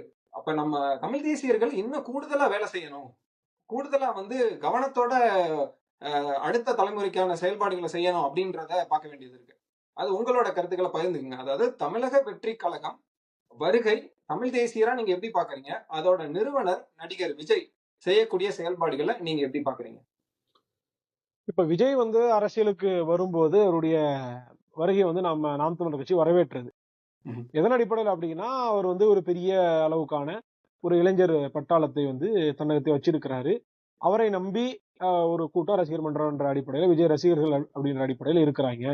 சரி, அவங்க எல்லாம் இளைஞர்கள் வந்து அரசியல் படட்டும், இதுவரைக்கும் அரசியல் வாடையே இல்லாத இளைஞர்கள் அரசியல் படுத்தப்படுறாங்க அப்படின்னா அதுல வந்து நமக்கு வந்து மகிழ்ச்சி தான் அப்படின்னு நம்ம அதை வந்து வரவேற்றோம். ஆனா என்ன அப்படின்னா, விஜய் அரசியல் கட்சி தொடங்கி அந்த மாநாடு எல்லாம் போட்டதற்கு பிறகாகத்தான் தெரியுது, இவர்கள் அரசியலுக்கு வந்தது அப்படின்றது வந்து தமிழ்நாடு அரசியலினுடைய சாபக்கேடு அப்படின்னு நம்ம எண்ணக்கூடிய அளவுக்கு அதை கொண்டு போய் நிறுத்திட்டாங்க. உண்மை. ஏன்னா இப்ப நமக்கு திமுக மேல, அதிமுக மேல, காங்கிரஸ், பிஜேபி மேல எல்லாம் கூட நமக்கு ஆயிரக்கணக்கான விமர்சனங்கள் இருக்குது. இன்னும் நம்ம வந்து இந்த கொள்கைகளை, இந்திய திராவிட இந்த கொள்கைகளை குழி தோண்டி புதைக்கணும்னு நினைக்கிறோம். தமிழ் தேசியர்களுக்கு அதுதான் அடிப்படை நோக்கம், நம்மளுடைய இலக்கம் அதுதான். ஆனா அவர்கள்கிட்ட கூட பிஜேபி, RSS இவங்ககிட்ட எல்லாம் கூட குறைந்தபட்ச ஒரு சுய ஒழுக்கம் இருக்கும். சுய ஒழுக்கம்னா ஒரு சிவிக் சென்ஸ், பேசிக் சிவிக் சென்ஸ். ஒரு பொது இடத்துல எப்படி நடந்துக்கணும், ஒரு அரசியல் கட்சி கூட்டத்துல எப்படி நடந்துக்கணும் அப்படின்னு இருக்கும். திமுக கூட்டத்துல சில இது நடக்கும், அவங்க வாழை கொலையை பிச்சுட்டு போவாங்க, இதெல்லாம் நடக்குமே தவிர கூட்டத்துல வந்துகிட்டு இந்த மாதிரி காவலருடைய கையை கடிக்கிறது, அதே மாதிரி கூட்டத்துல வந்து நீங்க மரத்து மேல ஏறுறது, கூட்டத்துல வந்துகிட்டு அவங்க வந்து சேட்டைகளை பண்றது, இப்படியான இந்த இந்த தாவேக்கனுடைய கூட்டத்துல பாக்குறோம் பொது சொத்துக்களை போட்டு உடைக்கிறது, இந்த மாதிரியான ஒரு ஒரு அன்ரூலி கிரௌட் இருக்குல்ல, அன்ரூலி மாப்ஸ்னே சொல்லலாம், கட்டுக்கடங்காத ஒரு கும்பல் இது. இதை வந்து கட்டுப்படுத்தவே முடியாது. நீங்க பாருங்க, போஸ்ட் கம்பியில ஏறணும்னா கரண்ட் அடிக்கும் அப்படின்றது ஒரு பேசிக்கான அறிவு. டிரான்ஸ்பார்மர் மேல ஏறினா நீ செத்து போயிடுவடா, ஒரு செகண்ட்ல ஷார்ட் ஆயிடுவடா நீன்றது ஒரு பேசிக்கான அறிவு. இதுக்கு வந்து நீங்க வந்து ஒரு அரசியல் கட்சியில் இருக்கணும்னோ, இல்ல வந்து ஒரு இயக்கத்துல பொறுப்புல இருக்கணும்னோ, இல்ல ஒரு அரசியல் பாரம்பரியத்துல அதெல்லாம் தேவையில்ல. சாதாரண 6 அறிவு கொண்ட ஒரு மனிதனுக்கு இருக்கக்கூடிய ஒரு பேசிக்கான ஒரு சிவிக் சென்ஸ் இது. அது கூட இந்த கும்பலுக்கு இல்ல அப்படின்னா இவங்க வந்து அரசியலுக்கு வந்து என்ன செய்ய போறானுங்க? ஏதாவது ஒரு விஷயம் எப்பயுமே ஒரு கட்சியினுடைய தலைவர் மனநிலை, தொண்டர் மனநிலை அப்படின்றது வந்து வேற மாதிரி தான் இருக்கும். கட்டுக்கடங்காத தொண்டர்கள் எல்லா கட்சியிலும் இருப்பாங்க. ஒரு மினிமம் மெம்பர்ஸ் இருப்பாங்க. ஒரு 100க்கு ஒரு 95 பேர் நல்லா இருப்பாங்க, ஒரு 5 பேர் அப்படி இப்படி இருப்பாங்க. ஆனா தாவேக்காவை பொறுத்த வரைக்கும் என்ன பிரச்சனை அப்படின்னா 100க்கு 99 பேர் அப்படிதான் இருக்கான். ஒருத்தன் யாராவது விதிவிலக்கா சொல்லலாம். அதுவுமே ரொம்ப அதுவுமே நீங்க அதிகமா கொடுக்குறீங்க. அதுவுமே ரேரு. அப்ப என்ன அப்படின்னா இது வந்து ஒரு அன்ரூலி கிரௌடா இருக்குது. நீங்க அந்த பரப்புரையில எல்லாம் நாமக்கல் நினைக்கிறேன் அநேகமா 3 மாச குழந்தைய வச்சுட்டு ஒருத்தன் நிக்கிறான் வெயில்ல. என் தளபதி எனக்கு பேர் வைக்கணும் அப்படின்னு என் பிள்ளைக்கு. அவ்வளவு கட்டுக்கடங்காத வெயில். குழந்தை என்னடா பண்ணிச்சு உங்களுக்கு? உங்க ரசிக வெறிக்கு, உங்க சினிமா வெறிக்கு குழந்தை என்ன பண்ணிச்சு? நீயும் மனைவி வந்து தொலைங்க. யாருன்னே தெரியாத குழந்தை, கரூர்ல செத்ததுல குழந்தைங்க. அந்த குழந்தைக்கு தெரியுமா விஜய் சினிமா ஸ்டார்? நீங்க குழந்தைன்னு சொன்ன பிறகுதான் நம்ம சொல்றேன், குறிப்பா நம்ம எல்லாம் பெற்றோர்கள் இல்லையா? அதுல வந்து ஒரு ஒரு குழந்தைய வந்து பறிகொடுத்த ஒரு பெற்றோர் வந்து ஒரு தாய் வந்து குழந்தை இறந்தது வருத்தம் தான். இருந்தாலும் அந்த இறப்பு மூலமா எனக்கு வந்து நடிகர் விஜயை வந்து பார்க்கக்கூடிய வாய்ப்பு கிடைச்சதுன்னு சொல்லும் போது அதுதான் சொல்ல வந்தேன். இது கூடுதலா நமக்கு என்ன பயம் வருதுன்னா, ரொம்ப இந்த நான் தனிப்பட்ட முறையில நான் தாவேக்காவோட வருகைக்கு வந்து ஒரே ஒரு நன்றி என்னன்னா, இந்த தாவேக்கா கட்சியோட வருகை, நடிகர் விஜயோட இந்த அரசியல் தொடக்கத்துக்கு ஒரே ஒரு நன்றி என்னன்னா, தமிழ் தேசியர்களுக்கு தமிழ்நாட்டுல நிறைய வேலை பார்க்கணும், தமிழர்களுக்கு நிறைய அரசியல் தெளிவை ஏற்படுத்தணும்ன்றத திருப்பி ஒரு தடவை ஞாபகப்படுத்தினதுக்கு ஒரு நன்றி. ஏன்னா அது ரொம்ப வேலை பார்க்க வேண்டியது. ஆமா ஆமா, அதுதான் நான் சொல்ல வந்தேன். அப்ப என்னன்னா, பெத்தெடுத்த குழந்தைகளை விட கரூர்ல அவங்க ஒரு தாய் பேசுறாங்க, குழந்தைங்க போனா பரவாயில்ல, குழந்தைங்க போனா வேற பெத்துக்கலாம், தளபதி விஜய் ஒண்ணுதானே அப்படின்னு பேசுறாங்க. அப்ப என்னடான்னா இவ்வளவு கேடுகிட்டு போயிடுச்சா இந்த நாட்டு மக்கள், இவ்வளவு மோசமா இருக்கிறாங்களே அப்படின்னு நமக்கு என்ன தோணுது. ஏன்னா நமக்கு வருத்தம் இருக்குது. என்ன 41 உயிர் போயிடுச்சாடா, அப்பாவி மக்களுடைய உயிர் விட்டுட்டு ஓடிட்டானுங்களடா. கட்சி தலைவர்ல இருந்து பொதுச் செயலாளர் இருந்து அத்தனை பேரும் ஓடிட்டானுங்க. கட்சி ஆபீஸ பூட்டி போட்டானுங்க. போன் சுவிட்ச் ஆஃப்ல இருக்குது. உன் கட்சி நிகழ்வு நடந்த ஒரு சம்பவம், கட்சிக்காரனை தவிர அத்தனை காரங்க அங்க நிக்கிறான். ஆனா இவ்வளவு நடந்ததுக்கு அப்புறமும் கொஞ்சம் கூட கூச்சநாச்சம் இல்லாம ஒரு அக்கௌண்டபிலிட்டி இல்லையே. அதாவது ஆங்கிலத்துல ஒரு ஒரு ஒரு பழமொழி உண்டு. இந்த நடிகர்களை தூக்கி பிடிச்சு கொண்டாடுறவங்களுக்கு மத்தியில ஒரு பழமொழி ஒன்று சொல்லுவாங்க. Devotion to movie stars creates a culture where fantasy rules and accountability disappears னு சொல்லுவாங்க. இங்க என்னன்னா வெறுமனே திரைக்கவர்ச்சி இருக்குது. அந்த திரைக்கவர்ச்சி என்ன ஆகுதுன்னா பொறுப்பேற்கக்கூடிய அந்த தன்மை இருக்கு, அக்கௌண்டபிலிட்டி அது முற்றிலுமா போயிடுச்சு. இது வரைக்கும் பாருங்க 72 நாளைக்கு மேல ஆயிடுச்சு. நேத்து கூட பாண்டிச்சேரி முந்தானத்து வயசு இருக்கிறாரு. ஒரு வார்த்தை, ஒரு வருத்தம், ஒரு மன்னிப்பு, நான் பொறுப்பேற்கிறேன் எதுக்கு ஒண்ணு கிடையாது. அப்ப இவன் தலைவனா? நான் இது கேக்குறேன். ஒரு சினிமால ஒரு படத்துல இதே விஜய் நடிக்கக்கூடிய ஒரு படத்துல இந்த மாதிரி ஒரு சம்பவம் நடந்துச்சு வைங்க. படத்துல ஒரு சீன், விஜய் கலந்துக்கூடிய ஒரு கூட்டத்துல 41 பேர் இறந்துட்டாங்க. விட்டுட்டு ஓடி இருப்பானா படத்துல?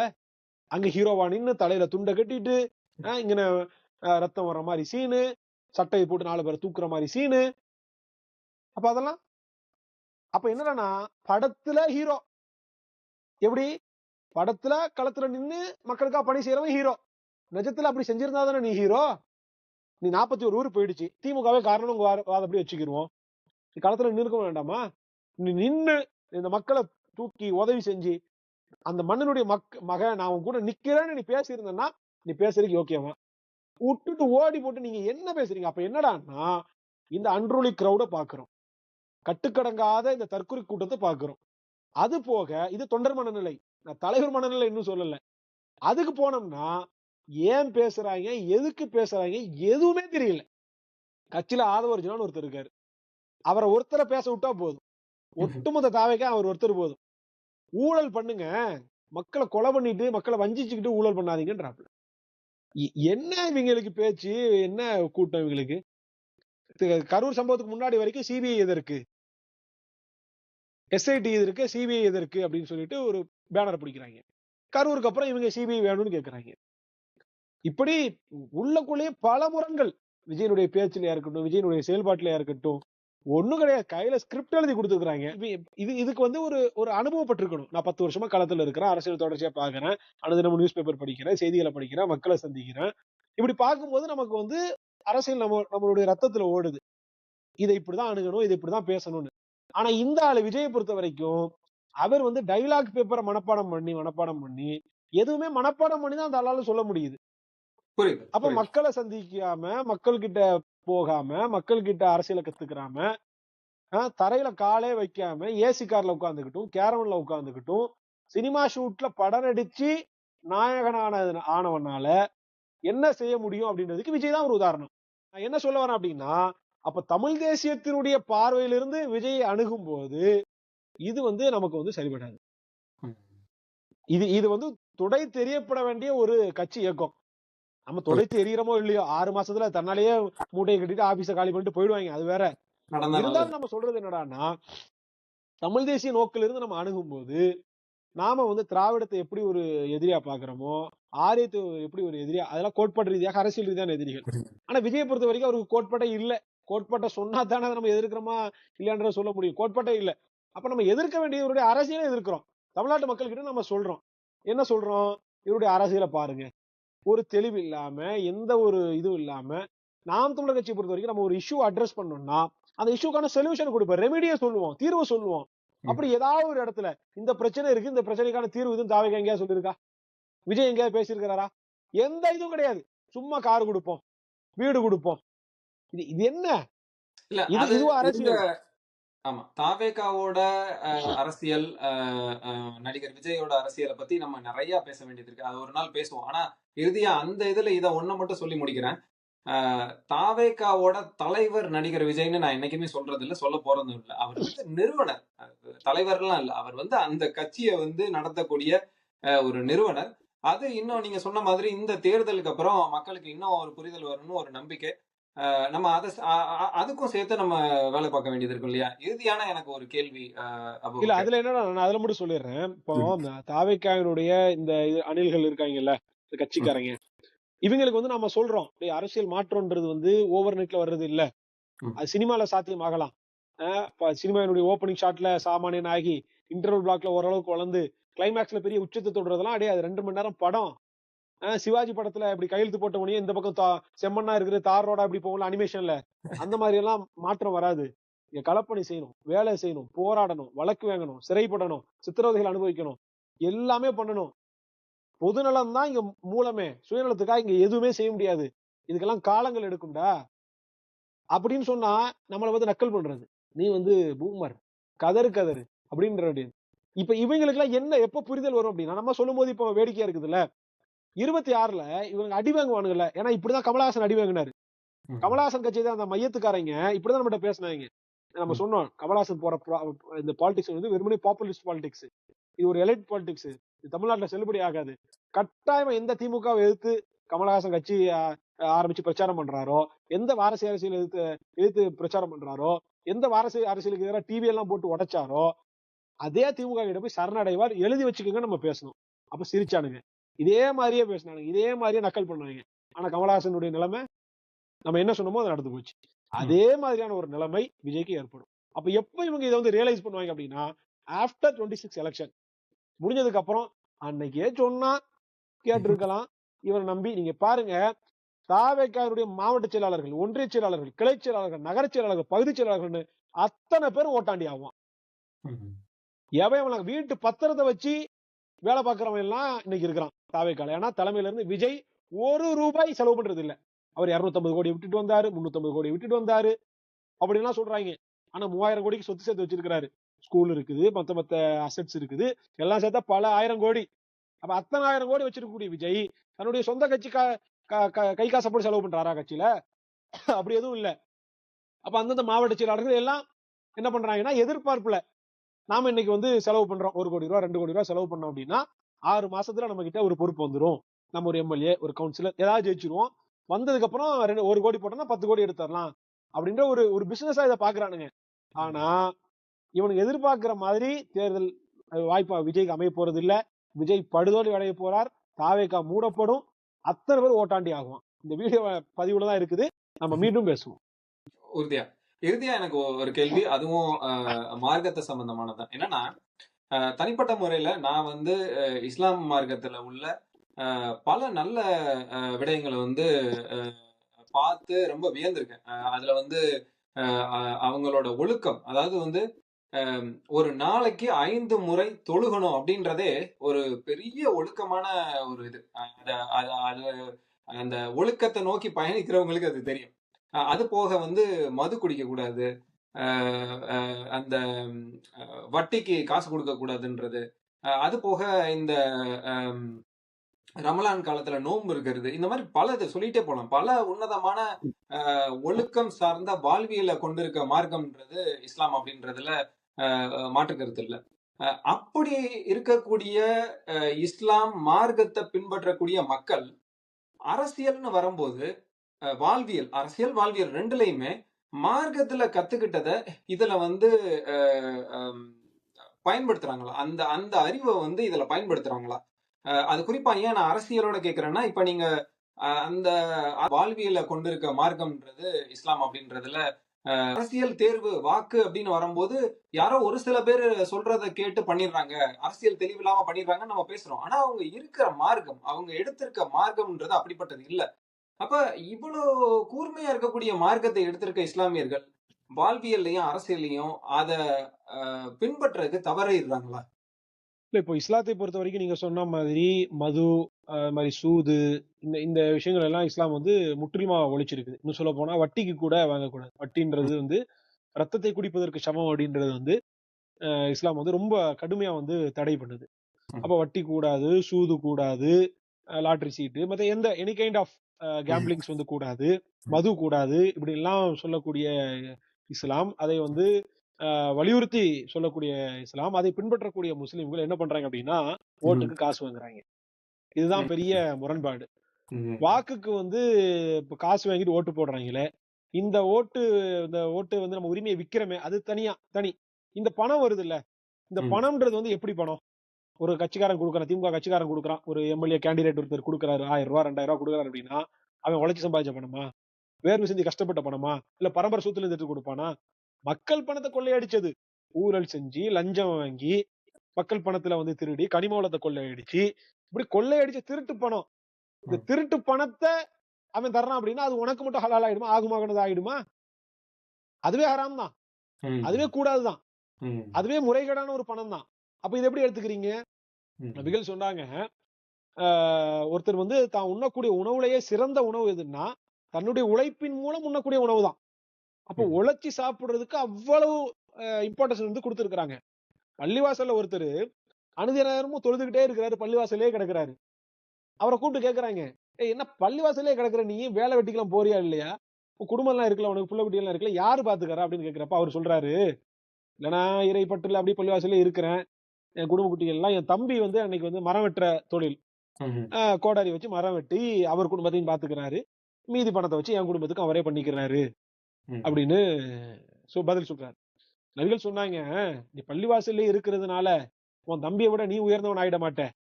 உன் தம்பி தொழுகிறாரு, இறைவனுக்கு இது பண்றாரு, மீதி நேரத்துல போய் உழைக்கிறாரு பாரு, அவர் தான் உன்னை விட சிறந்தவர் இறைவன் கிட்ட அப்படின்னு சொல்றாங்க. என்ன அப்படின்னா, இஸ்லாம் உழைப்புக்கு அவ்வளவு முக்கியத்துவம் கொடுக்குது. அப்ப உழைக்காம வரக்கூடிய ஒரு பணம், அதுவும் நல்வழியில வந்தாலாவது பரவாயில்ல, தீய வழியில வரக்கூடிய ஒரு பணம், அது எப்படி ஏற்றுக்கொள்ளக்கூடியதாகுது? அப்போ அவங்க என்ன ஓட்டுக்கு பணம் வாங்குறதுலயே இது பெரிய விதத்துல அடிபட்டுருது. அப்ப இதை அச்சமூட்டி எச்சரிக்கை செய்ய வேண்டியது யாரு? பள்ளிவாசல் இருக்கக்கூடிய இமாம்கள். அவங்க செய்யறாங்களான்னா இல்ல. பெரும்பாலும் அவங்க வாங்க மாட்டாங்க, தவிர்த்து நடப்பாங்க. வாங்குறவங்களும் இருக்கலாம், குறைந்த அளவுல இருக்கலாம். ஆனா பெரும்பாலும் வாங்க மாட்டாங்க, அத கவனமா இருப்பாங்க. ஆனா தான் மட்டும் வாங்காம இருக்கிறது இல்லையே, நீங்க மார்க்கம் முடிச்சது அதுக்காக இல்லையே. நன்மையை ஏவி தீமையை தடுக்கிறது தானே உங்க வேலை. அப்ப நன்மையை ஏவுறீங்க, இந்த தீமையை தடுத்தீங்களா? தடுக்கலையே. இப்படி பல விஷயங்களை சொல்லலாம். இப்போ இஸ்லாமியர்கள் என்னதான் சில விஷயங்களை பேணிக்கையாக இருந்தாலும், வாக்குக்கு காசுன்னு வர்றப்ப சர்வசாதாரணமா வாங்குறாங்க, பாகுபாடு இல்லாம வாங்குறாங்க. கேட்டா சொல்றாங்க, நம்மளுடைய பணம் தானே, நம்மளுடைய பணத்தை தானே நம்மகிட்ட தர்றான், நம்மளுடைய பணம் அவங்ககிட்ட எப்படி போச்சு? நம்மளுடைய பணம் நீங்க நேரடியா கொடுத்தீங்களா? பேங்க்ல டெபாசிட் பண்ணும்போது ஏதாவது டெபாசிட் பண்ணீங்களா? அவன்கிட்ட எப்படி போச்சு? அப்ப நீங்க வரியா கட்டுறீங்க. அந்த வரின்றது ஒரு பொது பயன்பாட்டுக்காக, ரோடு போடுறதுக்கு, வீடு கட்டுறதுக்கு, மத்த குடிநீர் வழங்குறதுக்கு, மின்சாரத்துக்கு, கல்விக்கு, மருத்துவத்துக்குன்னு ஒதுக்கப்படுது, பட்ஜெட்ல அலோகேட் பண்ணப்படுது. அந்த பணம் அதற்கு செலவு பண்ணப்படாம 10 கோடி ரூபாய் ஒதுக்குறாங்கன்னா 2 கோடிக்கு ரோட்டை போட்டுட்டு 8 கோடி ரூபாய் சுருட்டிடுறானுங்க. அப்படி ஊழல் செஞ்சு வந்த பணம் அரசாங்கத்துக்கு போனோம்னா, அங்க வேலையை முடிச்சு தர்றதுக்கு கவுன்சிலருக்கு இவ்வளவு, அங்க இருக்கக்கூடிய பிரசிடென்ட்டுக்கு இவ்வளவு, அங்க இருக்கக்கூடிய விஓக்கு இவ்வளவு, தாசில்தாருக்கு இவ்வளவு, எம்எல்ஏ கமிஷன் இவ்வளவு, எம்பி கமிஷன் இவ்வளவு, முதலமைச்சர் கமிஷன் இவ்வளவுன்னு பெர்சன்டேஜ் வாரியா வாங்கி வித்தர்றான். அப்ப யாரோ ஒருத்தர் ஒரு பிளான் அப்ரூவலுக்காக, ஒரு சான்றிதழுக்காக, ஒரு பட்டா மாறுதலுக்காக இப்படி வயிறெறிஞ்சு கொடுக்கக்கூடிய லஞ்ச பணம், இன்னொருத்தருடைய வயித்தெரிச்சல்ல சம்பாதிச்ச ஒரு பணம். யாராவது ஒருத்தர் லஞ்சத்தை சந்தோஷமா கொடுத்திருக்கானா? நாசமா போன்னு தான் கையில கொடுப்பான். அப்ப நாசமா போன்னு சாபம் விட்டு கொடுத்தா, அந்த சாபத்தின் மூலியமாக வயிறெறிந்து வந்த ஒரு பணத்தை நீங்க எப்படி வாங்குறீங்க? அப்ப அடிப்படையிலேயே அந்த ஓட்டுக்கு காசு வாங்குறது அப்படின்றது, எப்படி மது தவிர்க்கப்பட வேண்டியதோ, எப்படி வட்டி பணம் தவிர்க்கப்பட வேண்டியதோ, எப்படி சூதின் மூலியமாக சம்பாதிக்கக்கூடிய பணம் தவிர்க்கப்பட வேண்டியதோ, அதற்கு சற்றும் குறைவில்லாத அளவுக்கு வாக்கு காசு வாங்குறது தவிர்க்கப்பட வேண்டியது. அது யாருமே செய்யறது இல்ல. இன்னும் சொல்ல போனா, இதை தடுக்க வேண்டிய இஸ்லாமிய கட்சிகளே காசு கொடுக்குறாங்க. அதுதான் பெரிய வேதனை. முஸ்லிம் லீக்கினுடைய நவாஸ் கனி 45 கோடி ரூபாய் செலவு பண்ணார். இல்லன்னு மறுக்க சொல்லுங்க. அவரை ராமநாதபுரத்துல, ராமநாதபுரம் பாராளுமன்ற தொகுதியில 45 கோடி ரூபாய் செலவு பண்ணாரு. அப்புறம் 45 கோடி ரூபாய் என்ன உங்களுடைய சுய சம்பாத்தியத்துல கொடுத்ததா? அப்படி ஒரு எம்பி 45 கோடி ரூபாய்க்கு செலவு பண்ணி நீங்க வர்றீங்க அப்படின்னா, நீங்க ப்ராஃபிட் எதுவும் எதிர்பார்க்காம, ஃபேவர் எதுவும் எதிர்பார்க்காம மக்களுக்கு சேவை செய்யக்கூடிய பெரிய வள்ளல்களா நீங்கெல்லாம்? அப்ப அத்தனை பேரும் இன்னைக்கு வியாபாரிகள், கார்பரேட் ஹவாலா வியாபாரிகளா மாறி போயிட்டாங்க. அதனால என்ன பண்றாங்க அப்படின்னா, இஸ்லாமிய இயக்கங்களும் கண்டிக்கிறது இல்ல, இஸ்லாமிய கட்சிகளும் கண்டிக்கிறது இல்ல, பள்ளிவாசல்லையும் கண்டிக்கிறது இல்ல, யாரும் இதை பேசுறது? நாம் தமிழர் கட்சி நம்ம மட்டும்தான் பேசுறோம். புரியுது புரியுது, ரொம்ப நன்றி. இது குறிப்பா இது முக்கியமான கேள்வியா நான் பாக்குறேன். ஏன்னா ஒழுக்கம் அப்படின்றது தமிழர்களுக்கு வள்ளுவரோட குரல்ல இருந்தே நம்மளுக்கு தெரிஞ்சுக்கலாம். அவங்க அதுக்கு எவ்வளவு ஒரு முக்கியத்துவம் கொடுத்திருக்காங்க அப்படின்றது. உயிருக்கு சமமா ஒழுக்கத்தை பார்க்கக்கூடிய ஒரு உன்னதமான ஒரு வாழ்வியல்ல இருந்த தமிழர்கள் இன்னைக்கு அதுவும் குறிப்பா இஸ்லாம் மார்க்கத்துல ஒழுக்கத்துக்கு எவ்வளவு முக்கியத்துவம் இருக்குன்றது தெரியுது. அது நம்மளுக்கு ஒரு வருத்தத்தை தான் கொடுக்குது. ஆனா இதை பார்க்கக்கூடிய இஸ்லாமிய இளைஞர்கள், அடுத்த தலைமுறை இளைஞர்கள் தமிழ் தேசியத்தை நோக்கி வரணும். அந்த இஸ்லாம் மார்க்கத்துல சொல்லி கொடுக்கப்பட்ட நல்ல உயரிய ஒழுக்கம் சார்ந்த வழிமுறைகளை அரசியல்லையும் வாழ்வியல்லையும் அவங்க கடைபிடிக்கணும் அப்படின்றது என்னோட விருப்பம். அது ஒரு நாள் நடக்கும்ன்ற நம்பிக்கையில அபூபக்கர், உங்களோட நேரத்துக்கும் இந்த கருத்துக்களை பகிர்ந்துகிட்டதுக்கும் ரொம்ப நன்றி. நம்ம அடுத்த ஒரு வாய்ப்பு கிடைக்கும் போது ஆழமான தகவல்களை பேசலாம். நன்றி. மிக்க மகிழ்ச்சி. நன்றி.